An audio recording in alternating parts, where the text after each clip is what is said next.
প্রিয় রাজ্যবাসী, রাজ্যের সুনাগরিকবৃন্দ এবং অভিভাবক মণ্ডলী, আপনারা দেখতে পাচ্ছেন, ইতিমধ্যে আপনারা দেখতে পাচ্ছেন রাজ্যের প্রতিটি নিউজ চ্যানেলে ফলাও ফলাও করে বলছে অপহরণ বাণিজ্যে ধৃত আসামের 2 জন লোক অপহৃত, এবং এরা ত্রিপুরার লোকেরা এদেরকে অপহরণ করে নিয়ে এসছে এবং এদেরকে ধরেছে এবং উদ্ধারও করেছে। ইতিমধ্যে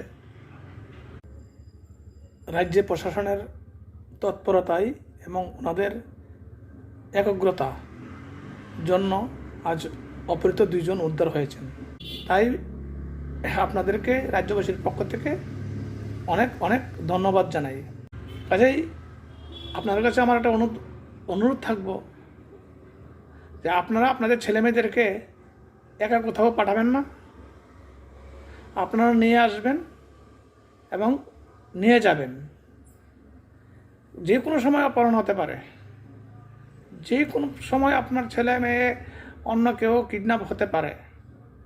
তাই আমি সমস্ত রাজ্যবাসীদেরকে অনুরোধ করব, এই দিকটা খেয়াল রেখে আপনারা আপনাদের বাচ্চা মেয়ে সন্তানদেরকে সাথে নিয়ে যাবেন এবং সাথে নিয়ে আসবেন। নমস্কার।